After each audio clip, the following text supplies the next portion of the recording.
adventures of Batman with Robin, Boy Wonder.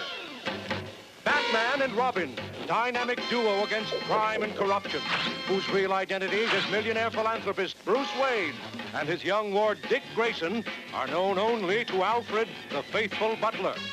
Ever alert, they respond swiftly to a signal from the police, and moments later, from the secret Batcave deep beneath Wayne Manor, they roar out to protect life, limb, and property as Batman and Robin, Cape crime fighters. Batman and Robin, scourge of Gotham City's kooky criminals. The Joker, clown prince of crime. The Penguin, pudgy purveyor of perfidy. And the cool, cruel Mr. Freeze. Watch out, villains. Here come Batman and Robin. Welcome back, citizens, to an all-new episode of the Batcave podcast. It's your old bat chum, John S. Drew here, and we're going to continue now with the fourth story, or the fourth episode, so to speak, of the Batman-Superman Adventure Hour. We're looking at the Batman stories in particular from Filmation 1968, and joining me for this discussion, as he's been bravely storming through it here, because some people have actually been saying we're kind of nuts to be doing this. Let me bring in Mr. Dan Greenfield from 13thdimension.com. Hey, Dan. Hey, John. Yeah, it's true. I mean, people are like, are you guys really doing this? And I'm like, I'm all in. I forget the Twitter user, but who commented to us saying, what was it? Brave Journey. Godspeed. Yes. Godspeed, you brave cheap animation astronauts or something like that. Yeah. It was funny. I laughed at that too. Yeah, that was pretty funny. Yeah. And overall the response to doing this has been pretty good. Yeah, it has been. People love this, and they.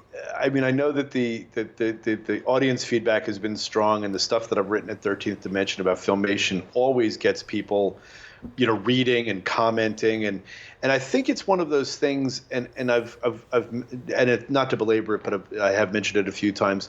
I think also part of it is that there is a certain nostalgia that I'm not sure how many people have even watched these episodes that recently, even though they're readily available, because it's not entire episodes I find that aren't as memorable as the TV show, the 66 TV show, but people remember the whole idea of Filmation fondly, and they remember overall the series fondly, and it was that. As I've noted before, if Batman 66 is a steak, this show is a really good burger. I mean, it's like if you couldn't watch that and you watch this, you were still doing okay. Not the same, not the same quality, not the same fulfillment, but it's fun nonetheless. Yeah, no. And I was looking through like artifacts when it comes to the Filmation stuff on YouTube. You've got the opening for the Superman Aquaman Adventure Hour. I would love to see the opening, what it was like for Batman Superman. I think it's out there. You have to piece this stuff together. There are some websites where you could just get the audio. There is stuff on YouTube. I mean, I've actually made my own personal playlist that I call Filmation, which has all of the different sound clips that I've been able to pull together from the opening. The opening music, which you can find officially on iTunes, that was released by DC a couple of years ago for their 75th anniversary. The music of DC. You could hear all of the theme songs for all of the different cartoons. There's Aquaman, the Teen Titans. There's Batman. There's Superman, Superboy. You can get all of those on iTunes, or you could buy the disc. It's again the music of DC. They did it twice. The music of DC, and then there was a second volume that came out last year. But there are other sites also where you could pick up little bits and pieces. And the Superman, I might have heard the Superman Batman Hour. I'm not 100% sure, but I've heard a lot of it. Okay, so I did the little rabbit hole while you were explaining that there and found this much. It's not the audio, but it is the words to the Batman Superman Hour, and which includes also a screen capture of the logo for the show. Oh, cool. Yeah, so the lyrics are Batman, Superman, I guess you got to linger on Superman. Watch out, villains, here we come. There's some music. Penguin, Riddler, Joker 2, the Cape Crusaders after you. More music. Batman, more music. Batman. To combat crime, they work together. Batman, Batman. It's a bird. It's a plane. It's Superman. It's Superman, the Man of Steel. It's Superman, music. Batman, Superman, and then the announcer kicks in and says, the Batman Superman hour. That's Pulitzer stuff right there. Right there. But it's like, oh, wow. Now, great. There's the lyrics. There's the logo. Someone has a screen capture, so someone's got the video. I'm sure it's out there. I mean, it's just, one of these years I'll get time to find it. But right. that's great. I almost don't want to find it now. Now that you've done that, I think that's how I want it to be in my mind for the rest of my life. My rendition. Yes. Batman. That's great. All right, so let's get into this here. We're going to be talking about the Catwoman in the 9 Lives of Batman that aired October 4th, 1968, written by Dennis Marks. Now, before we get into it, I'm going to ask you, you want to do it now or you want to do it at the end of the episode? You're not a fan of this Catwoman, though. No, I'm not. And it's not the look. First off, we'll go right to the way she looks, which is fine. DC, a little bit of background about the Catwoman character is that Catwoman after the Wortham witch hunts of the 50s, and for the benefit of most of your listeners, I'm sure know this, but for those that don't, in the early 50s, there were even congressional hearings about whether or not comic books contributed to juvenile delinquency. It was basically whipped up by a psychiatrist or psychologist named Frederick Wortham. And he'd written a book called The Seduction of the Innocent. And it basically went after comic books as being a root cause of juvenile delinquency. And he's widely now considered a charlatan, that he made up most of his conclusions, and that he was the person who almost destroyed the comic book industry, basically because of what he did. And the congressional witch hunts that followed. A lot of people lost their jobs, their livelihoods. Comic book companies started to fade away. And what also started to happen was that the tenor of the comics changed dramatically, and that's where the Comics Code Authority came from, this self-censoring, self-regulating board that was supposed to basically be standards and practices for an entire industry. And what it did was that it really did tamp down on violence and darker content and adult content. It basically also inhibited sexuality and there were the allegations that Batman and Robin were lovers. And so the next thing you knew, they introduced Batwoman and Batgirl or not the next thing, but over a period of time, they introduced Batwoman and Batgirl, the original Batgirl, not Barbara Gordon Batgirl, as love interests for Batman and Robin. And in this period, Catwoman, who had been an A-list villain and had been, the temptress, faded out. She was basically taken off the board. And she was gone. She was gone for years. And by the time the 66 show came around, they needed female villains, and they went with Catwoman. Everybody knew who Catwoman was, but she had actually not been seen in the comics for a number of years. Julie Newmar comes in, and va-va-voom. I mean, everything is... she just completely changed everything. At the same time, though, the comics still didn't leap back in. In fact, even during this period around this time, they introduced Poison Ivy, who was a sexualized, super siren villainess. But they didn't bring Catwoman back right away, although she did appear in, of all things, a Pop-Tart comic book. That was a giveaway in Pop-Tarts. I actually have it. And the outfit she wears is sort of a combination of her classic purple dress, but also what she wore on the TV show. It's kind of a combination of the two. When they finally did bring her back to the comics, they brought her in basically the Julie Newmar outfit, but because of likeness concerns, they made it green instead of black. I've never seen a green cat. I've never known of a green cat, but for some reason they decided that green would be the color of her jumpsuit. But other than that, she pretty much looks like that version of the character. So when they were doing Filmation, they did the same thing. They bring in this version of the character. So that's just a little bit of history there. And if anybody wants to expand upon that or embellish upon that, just do so on the in Facebook or on in the show notes or 13th Dimension in the comments when we post this story there too. But that's basically the history in a nutshell. So it's not really her look that bugs me. I kind of like it. It's of its time. It's the voice. It's the voice by Jane Webb, and that's not to call out Jane Webb because she did a wonderful job with Batgirl.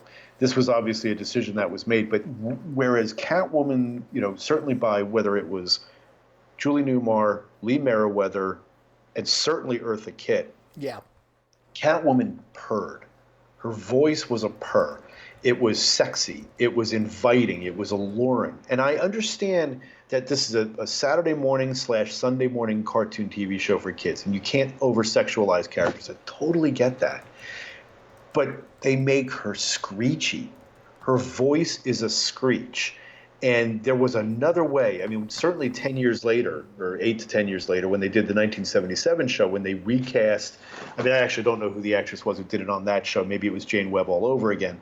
But she has a much more fitting voice, a purr in her voice, something that actually fits the character. Every time I see Catwoman on the shows, and one of my favorite episodes of the series, it's not this one, but there is, others. There's another one specifically that I'm thinking of that is one of my favorite episodes of the series that stars Catwoman. But that voice takes me right out of it. And it's really unfortunate because it just feels like it's one of those things that could have been so much better if not for the choice that they made with that voice. Yeah. I feel the same way. I just it's irritating. It's the Yeah. Yeah. Yeah, it's like fingernails on a blackboard. Yeah. It just doesn't fit the character. Catwoman was never supposed to be shrieky. Right. She was always supposed to be purring. There was something seductive, and I understand drawing the line for a kids show. I totally get that, but that doesn't mean that the voice can't be something different. And Jane Wood made a great Batgirl. Her Barbara Gordon and Batgirl voice was on the money, and maybe that was because it was more closer to her natural speaking voice, and she was putting on something for Catwoman. But whatever she or the directors wanted, whatever it ended up being, it just doesn't work. It's unfortunate because other than that, the Catwoman episodes in and of themselves are pretty good. Yeah. No, I agree. All right, let's talk about this one here. It's an interesting opening because it kind of just gets right into it as Batman and Robin are chasing after one of Catwoman's Catmen in the Batmobile, and he's in the cat car. Hang on, Robin. I guess that's what they called it, right? The cat car? I don't know. Did they call it the Catmobile? Did they give it a name? I don't remember. I don't remember. I remember on the TV show it was the kitty car. That's right. And yeah, but this is, and again, as I mentioned in the previous episode about the Joker's vehicle, I would love this. And actually, they did produce. Eagle Moss also produced the kitty car, the TV show Kitty Car, just in the same way that Filmation produced a Filmation Batmobile, a little model of the Batmobile. I would love this Catmobile. I would love it looks really cool, and you don't really get the full feeling of it as you do in another episode that we'll talk about it in some time.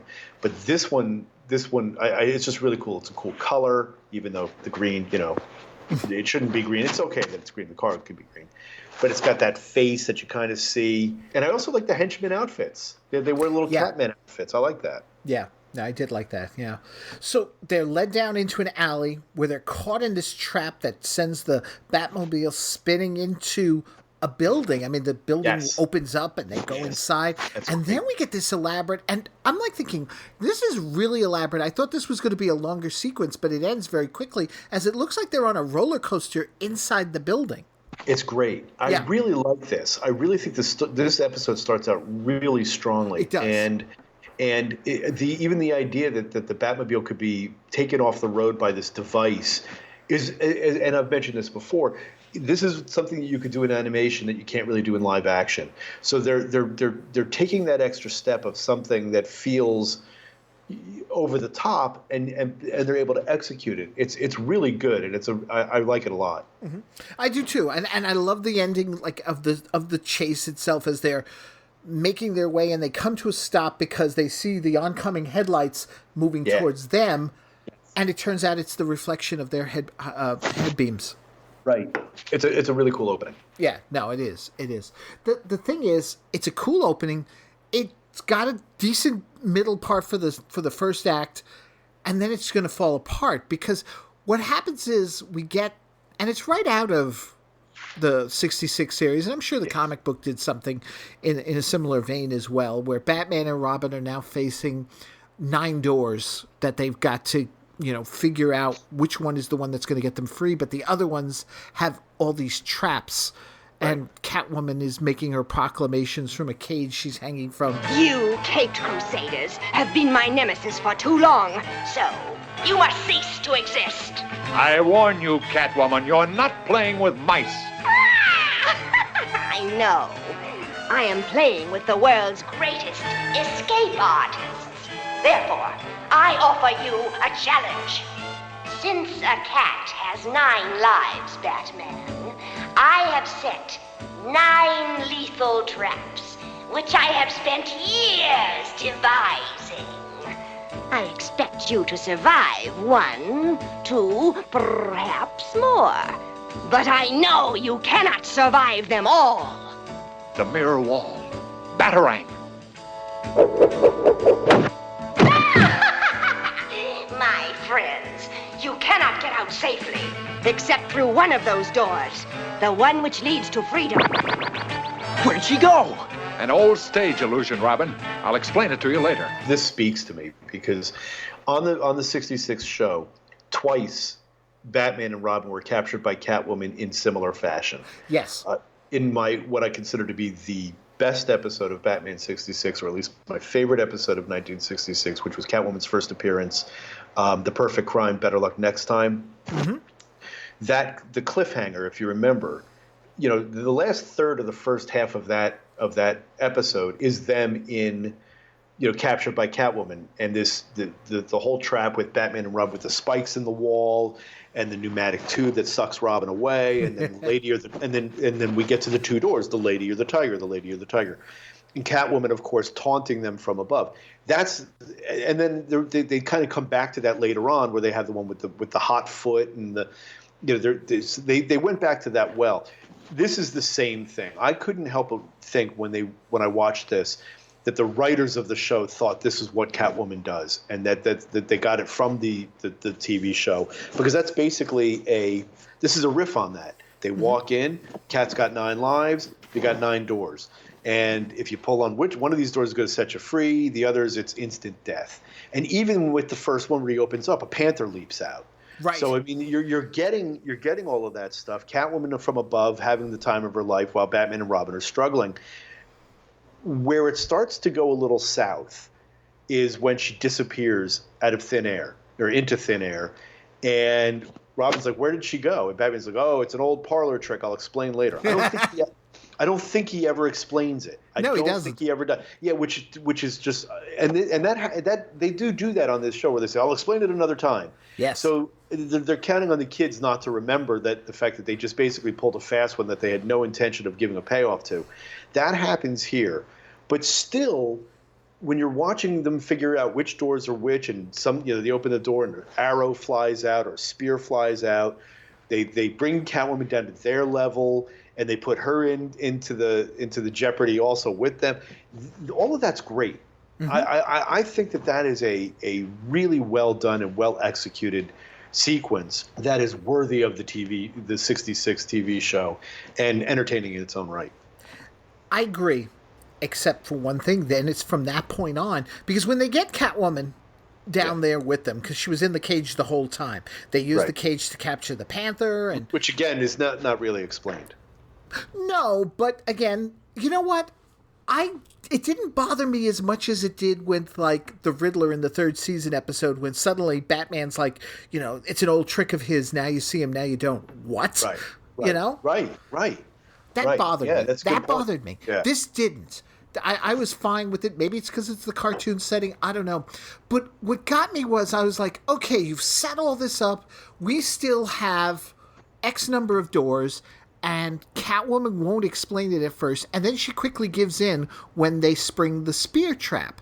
Right. And to me, the whole story goes south from there, because she tries to escape. She floods them with the gas. They got the gas masks. They're fine. They get out. They chase after her. To me, I would have loved more of just the 2 of them and her in her traps. And like something went wrong where she's just as stuck as they are. She can explain what's going to happen, but they can't get out of it so easily. Sure. You know? Yeah, I agree. Sure. I mean, they definitely could have done that. I liked it for what it was. No, I do too, because then it also begs the question, because as we'll learn afterwards, because they do the chase, but she's got the added little thing of putting a bomb in the car so that when the car gets 60, there's Ma Parker, you know, they eject the bomb, but she gets away. And then they learn later they're glowing with radioactivity thanks to the gas shield. To me, it's like, so you set up this elaborate trap to gas them, or was the gas backup in case they escaped? Yeah, the logic of and again, I'll pause for a second about logic. Some people say, "Oh, it's just a kids show." You don't know. You need logic. You need to have storytelling logic. But even if you're, I mean, not even if you shouldn't write down to the audience, right? And that is a problem that these Filmation episodes did have, and not to be, because it's in its own way, it's an unfair comparison. The one thing about not the one thing, but one of the many great things about the Bruce Timm, Batman animated series and all of those different series, that they never wrote down their material. They wrote their material straight. And that's why they endure and are much more memorable than these episodes are to a lot of people, most people, because the writing was so good. And here they said, it's just a bunch of kids, whatever, let's just keep it going. Let's keep it going. And they would have these ideas for things that they wanted to do, but they wouldn't necessarily give a good reason to go there. And in this particular case, I agree with you. After a very strong start, the whole idea, first off, they end up going back to this well with the glowing and the radioactive spray with Catwoman in another episode. So, we won't talk about that yet. We'll talk about that when that episode comes up. But the whole idea is that, okay, now I'm going to know that for 24 hours, Batman is going to be glowing, and I'm going to find him in a city of 8 million people. And all of that whole idea is absurd. It's really not a good idea. The only good that comes out of it is Bruce Wayne's reason for having to go out in public. And it's because the next day is election day, and it is his civic duty to make sure that he votes. Right. And if that's not an Adam West line, I don't know what is. That actually might be the most Adam West moment in this entire series. Yep. It is hysterically funny. Yeah. And it is downright campy, and it is, and as I noted at the beginning when we started doing these episodes, you sometimes one of what the humor of the Batman TV show, a lot of it had to do with the fact that it was real people doing this, the inherent absurdity of real people dressing up this way and doing what they do. How do you make that kind of humor translate to a cartoon? This is one of the ways in which it works, and whether they meant it, whether they were laughing, they had to be laughing when they wrote this, because it is really, really funny. The next day, all Gotham City turns out to vote, and watching from her secret observation post, Catwoman suddenly gets the answer she has been waiting for. Now I know for sure, millionaire Bruce Wayne is Batman. Disaster of disasters. Catwoman has discovered Batman's true identity. Or has she? Stay tuned for the incredible second part of the 9 Lives of Batman. Coming up next. It's the Action Kids. What in the world are they up to now? Let's get right down to business. Business? What business? Fun business! The Fun Pack Carry-All Action Playset by Marx. Look, this opens up the wild action world of Fort Apache. With Indians, cavalrymen, shell-shooting cannons. And here are the Fighting Knights, with a real drawbridge, knights, Vikings, and rock-throwing catapults. Here's the boot camp, with tank, jeep, bullet-shooting machine guns, and 80 soldiers. Or land a helicopter at Cape Kennedy. Fire the rockets, back the space missile into the launching pad, and start the countdown. It's off into space. Zoom! Get Fort Apache, get the Fighting Knights, get the boot camp, get Cape Kennedy. Get all 4 and carry your own world of action wherever you go. The Rugged Steel Carry-All Action Playsets by Marx.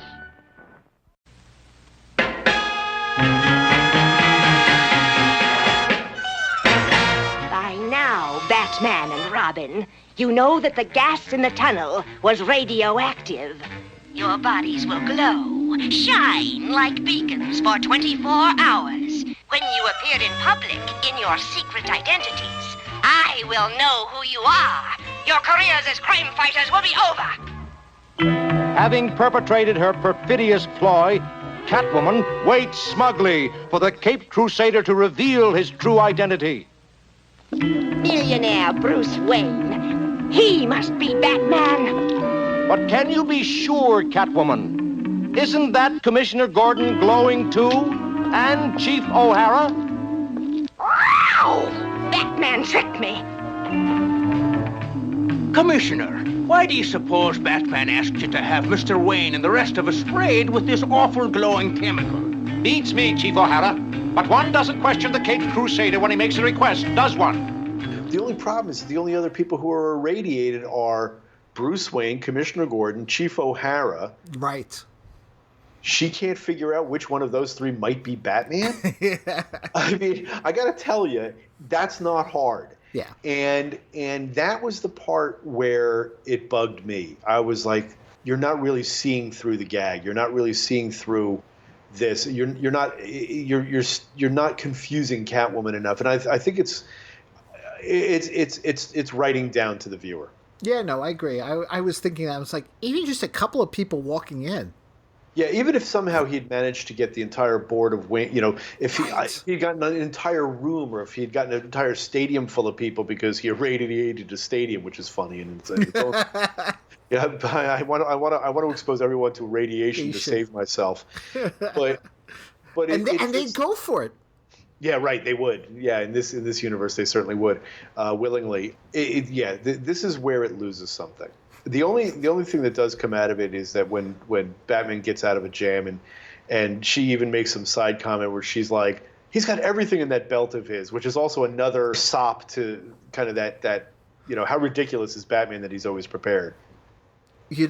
I'm sorry, I gotta share this because it just hit me as we're talking about having people being radiated. I just have this vision of like flash forward years later, Michael Moore doing a documentary on the horrors of Batman, yes, and the radioactive incident, and there's someone just talking into the camera, smiling, going, "But we saved the day. We were able to be a hero like Batman," as a tooth falls out or something.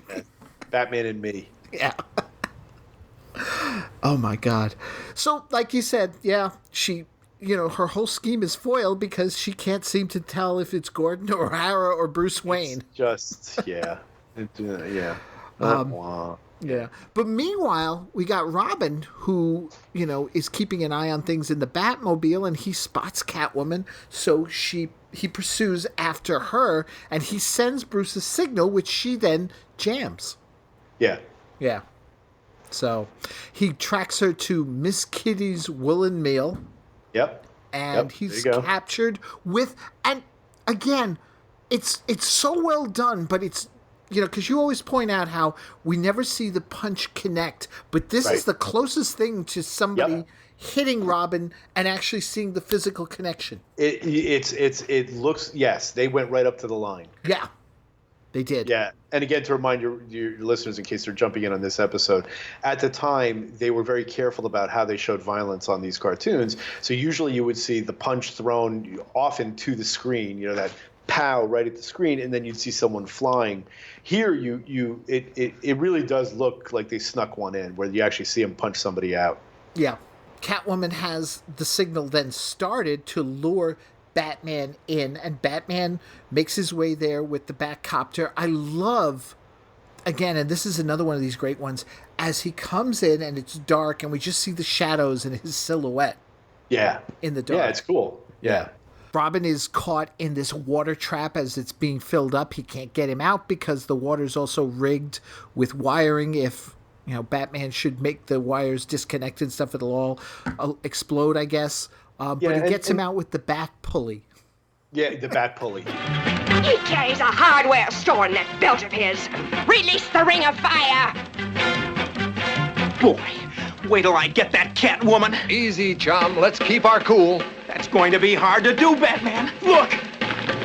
You know what we can do? the water tank. Check. Load bat slings with explosive pellets. Hurry. Now. That's when she says, "Boy, he's got everything in that bat belt of his," or whatever utility, or whatever the line is. I know you've got the sound clip, where again, that's that same kind of that kind of campy aside that would have been right in the you could hear Julie Newmar delivering that line. She's like, "Boy, he's got everything in that belt of his." And she would do it as a double entendre. But it was again, it's one of those moments where it's almost like a comment to the reader or the viewer. But even when he rescues him, again, not to project too much, it reminded me of when Batman had to rescue Robin in The Perfect Crime, where he's over the tiger pit and Batman has to swing in and help him. And I mean, I know that's not exactly. That's not a Batman 66 cliche as much as it's a Batman and Robin cliche, Batman having to rescue Robin. But for some reason, it reminded me of it here, and I guess it's just because of the context. Right. Yeah. Well, he gets him out, and then a fire starts, and so the two use the water from the tank to put it out. But somehow it weakens the floor, I guess. It gives out from under them, and they're knocked out.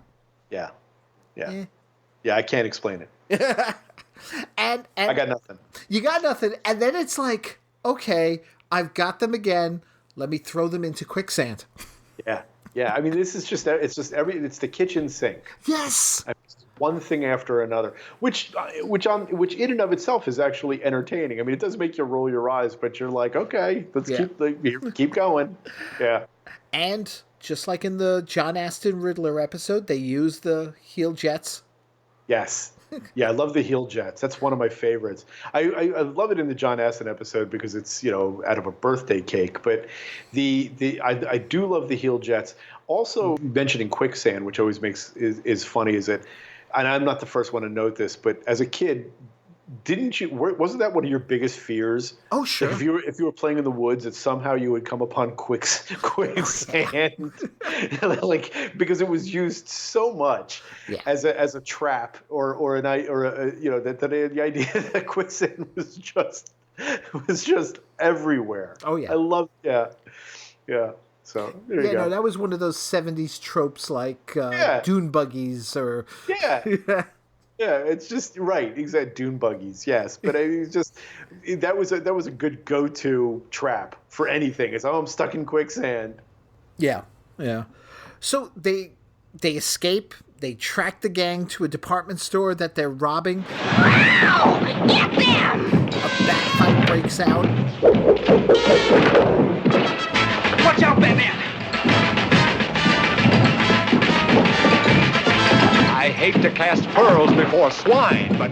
And in the middle of it all, Catwoman manages to get herself caught by getting herself locked in the manager's office. Look, Batman! Catwoman's getting away! I'll get her! Yes, there you go. With the bars. Super criminal. Super criminal, yeah. There you are. Snug as a bug. Tricked! Trapped! So, what else is new, pussycat? Game is yours, Batman. But you've used up your 9 lives. When we meet again, and I promise you we will, there will be a different ending. And then we come to the ending, and it's weird because we get a cameo by Barbara who's just standing off to the side. And she's because they were using stock footage. Yeah. So it's just she's just there. She doesn't say anything. There's no reference to her being there. There's no voiceover. Nope. There's nothing. She's just there, and it's just because it's stock. It's like it's analogous to when Batman and Robin's logos get reversed or whatever. They just use some stock footage. Oh, and Barbara just happens to be visiting, and she's standing there in the background. Right. Yeah. And the very, very ending, Robin makes this catnap joke. Ugh.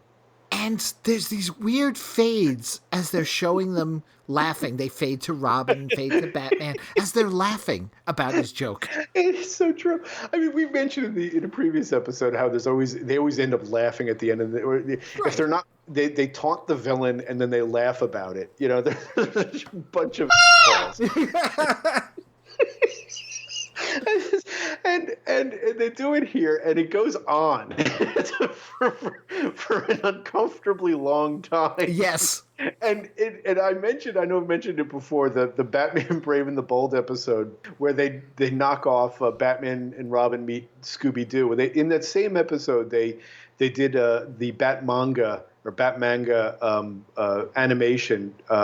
Very quick aside.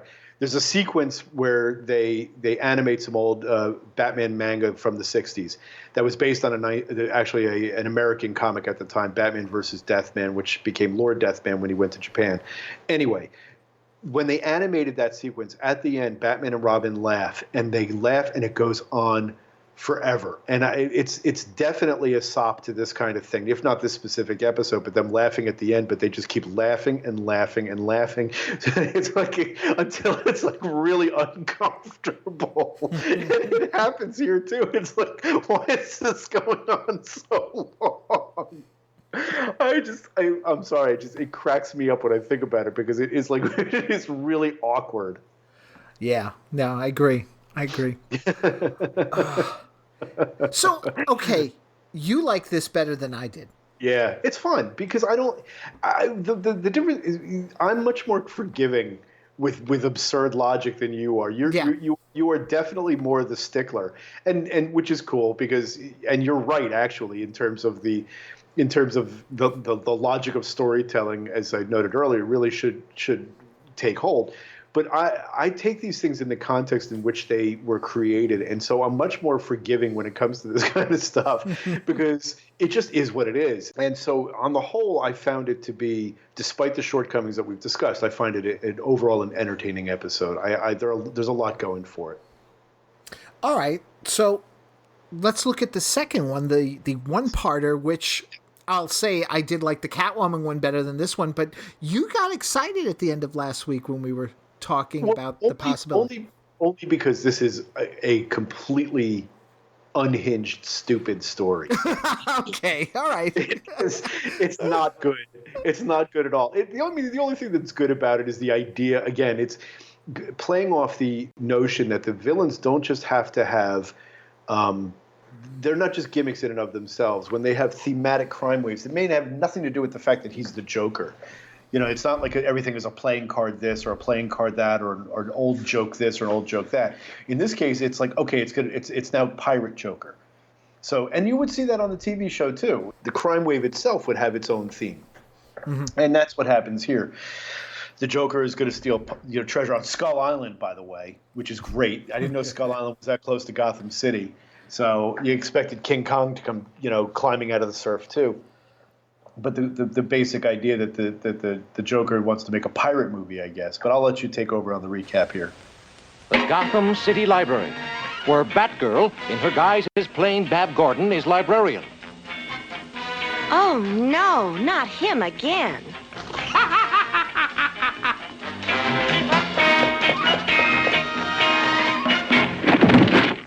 Holy collision! The dynamic duo. You dropped this. Well, thank you, Boy Wonder.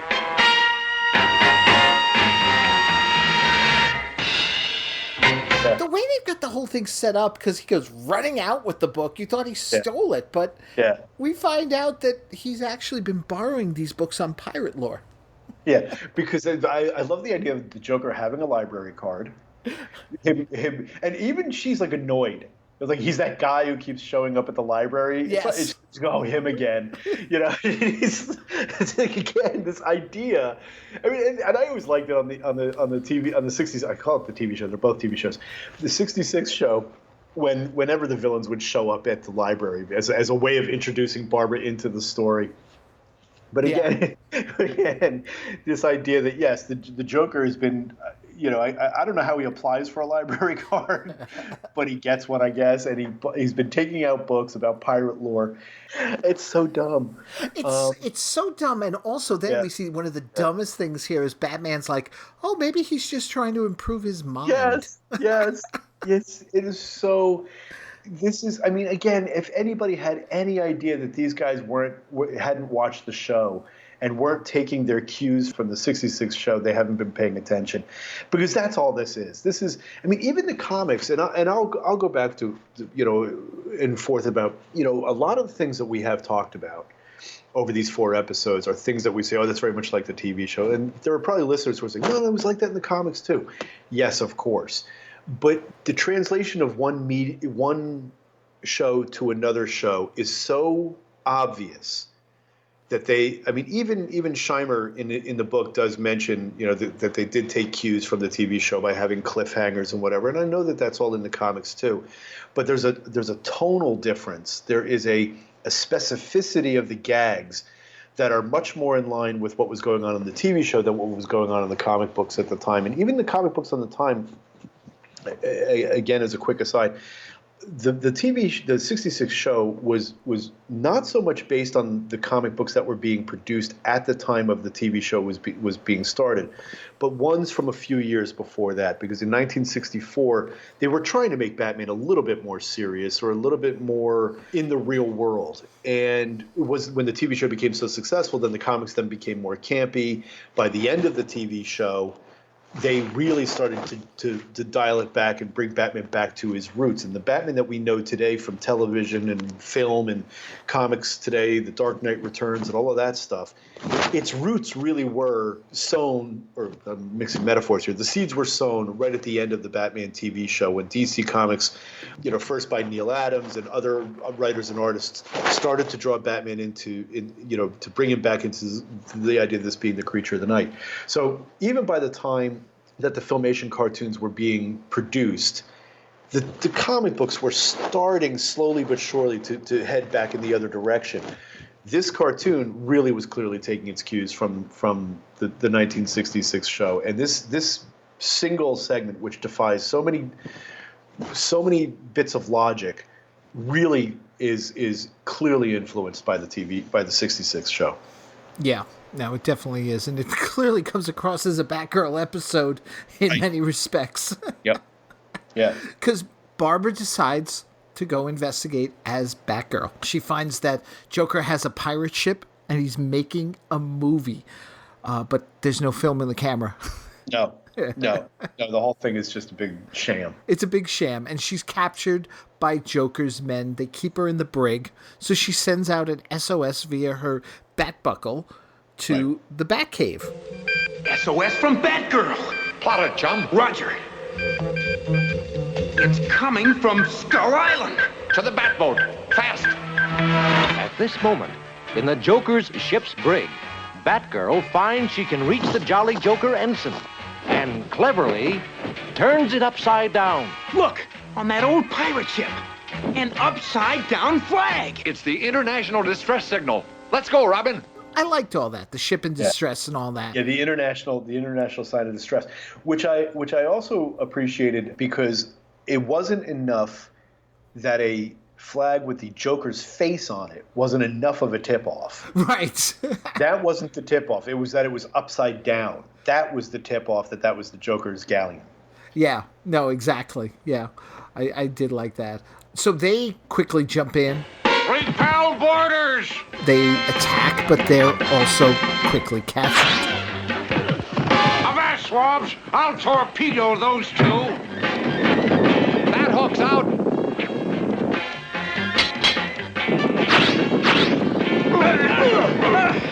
Look out, Batman! And they figure out, or at least Batman does, that Joker is looking for this gangster's treasure. Yes. But they got to get out. Now, see, again, I know this is all logic, but it's like, then Batgirl goes, I've got one more tool left. Here's a hairpin. Right. And she's the one who opens the door. It's not like she hands it to Batman and he does it. Yeah. She does it. So why didn't she do that before? Right, of course. And also, why does she have a hairpin? I mean, I guess did she need a hairpin to have the mask on? That's such a look, not to overstate the point, but again, it's that mild casual sexism, right? That was in play, and very much in play on the 66 show, and actually in the comics too. There's a very famous comic book where Batgirl helps to foil the bad guys because she's got a run in her stocking, and she pretends that she needs to fix her makeup, and it's all supposed to be, making fun of sexism, but on the face of it, it's like the whole idea of it is a really sexist idea. So the idea that her get out of jail free card, as it were, is a hairpin. If Batman doesn't have a hairpin, Batman would have found another way, and it's supposed to be female ingenuity, but it is really stupid. Yeah. Well, it even gets sillier because then they get, on shore and Batgirl falls into a hole. Very funny. Yeah. And then they laugh at her. They start laughing. It's just like, what a couple of dicks. Yeah. I mean, it's not enough that they taunt the bad guys. It's not enough that they're like, we caught you, Joker, and they all start laughing. That's not enough. But now their best friend, who's helping them out, who got them out of a jam, then falls down a hole, and their response isn't, "Oh my God, let's help Batgirl." Let's laugh at her. Nice. Yeah. Really nice. Yeah. Great. And then, of course, we get that sexual innuendo again. I don't know. There I went, hey, Al. She's like, I fell on something hard. Yes, I did too. I just was, yes. I was like, oh, I fell on something. I mean, these guys knew. They had to know. They had to know what they were doing. Whoever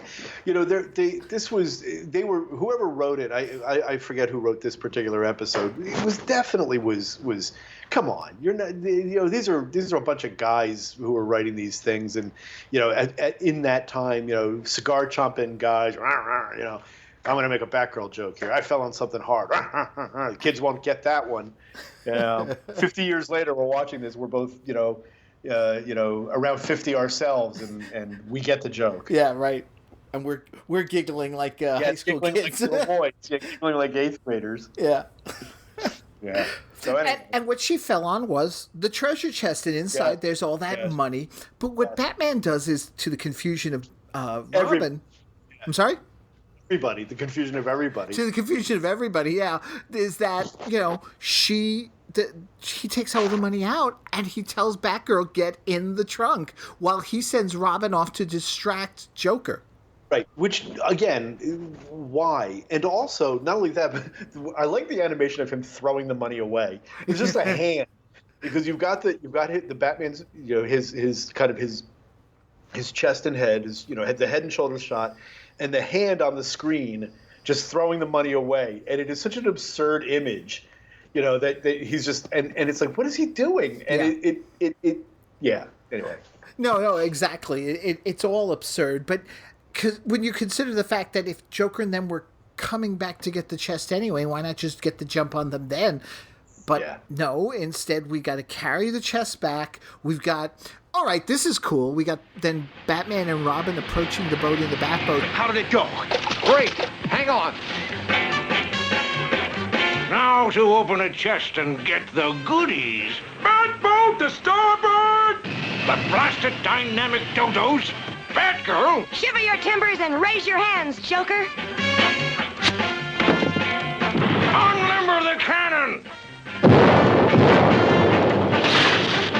They're firing cannon! Stand by for evasive action! The Joker slowed them down. I'll help him catch up. Avast, ye lovers! As you noted, why don't they do this or why don't they do that? Everything is unnecessarily elaborate.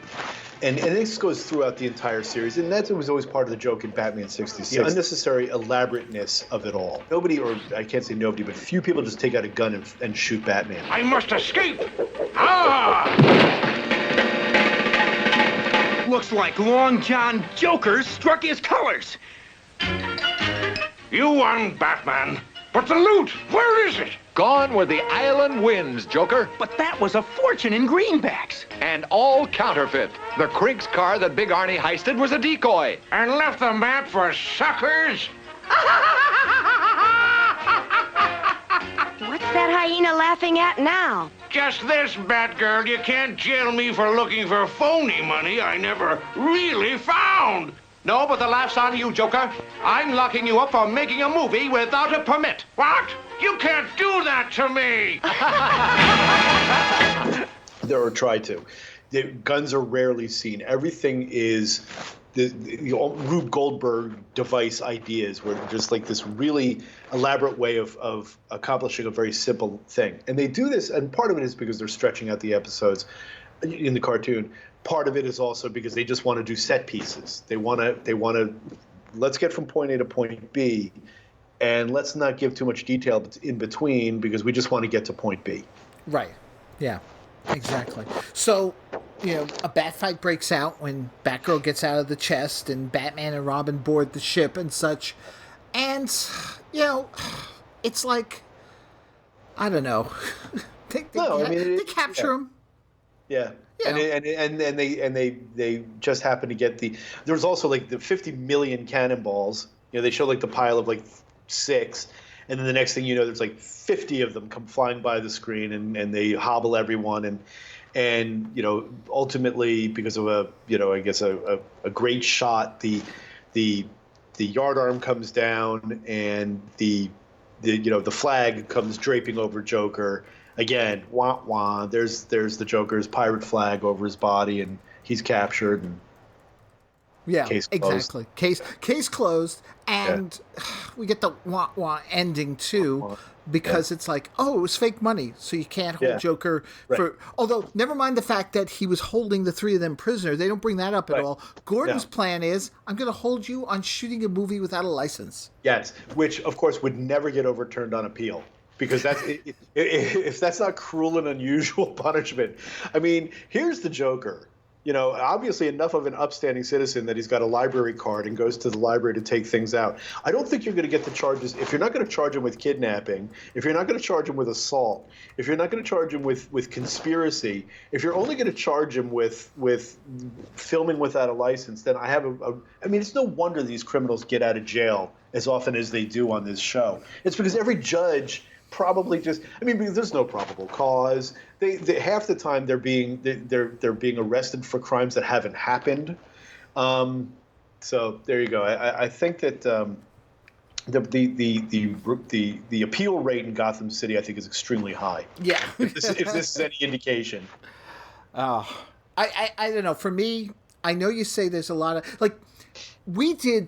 What was it? Surf's Up, Joker's Under. And that was so absurd. This could have been Surf's Up, Joker's Under for the anime. But it's just so badly done. Yeah, it's not good. Yeah.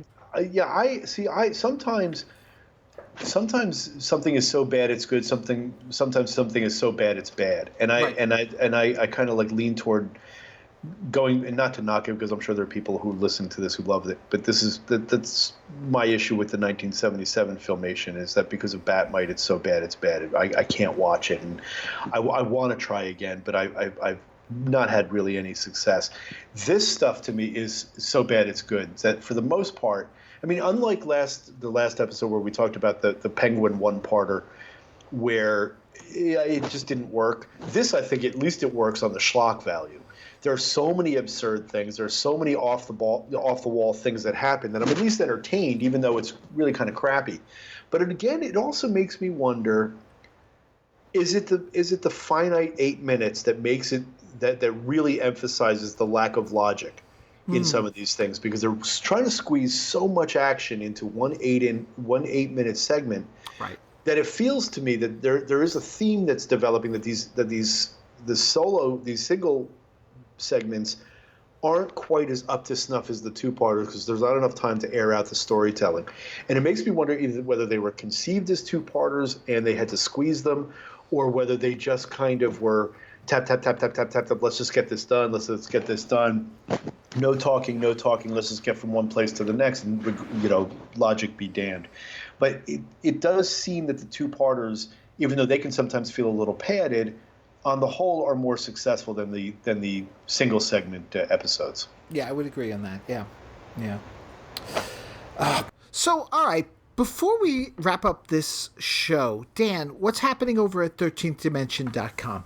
Well, as always, in addition to everything else that we cover, because it's my favorite thing, I write about Batman all the time. And lately, when it comes to Batman 66, we've been doing a lot on the Funko figures that are.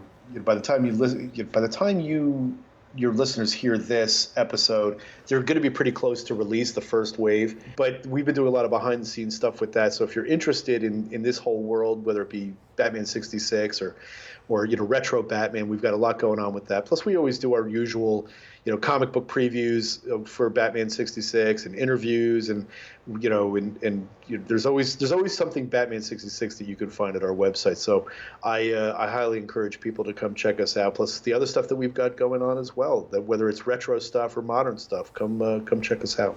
And remember, folks, that's 13th, the number 13th, dimension.com. All right, well, this one didn't work out so well for me this time compared to last time, but next time we've got Penguin and Catwoman, long before Tim Burton got his hands on them, at odds over a ruby in our two-part story, and we've got the Riddler putting his disguise talents to the test in our one-part story for the next episode. Excellent. Yeah, so we got Can't wait. Nice little variety of villains there. That I'm looking forward to. Yes. Yeah.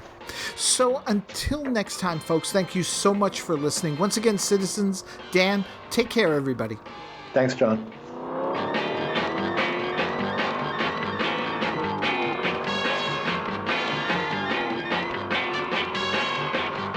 Thanks for listening, chums.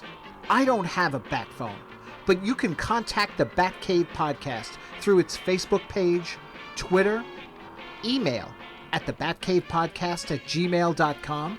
Subscribe to the podcast via Libsyn.com. That's LIBSYN.com. Or through iTunes. The Batcave Podcast is part of a series of pop culture podcasts from the Chronic Rift Network. Find them at chronicrift.com. So until next time, citizens, same bat time, same Batcave Podcast.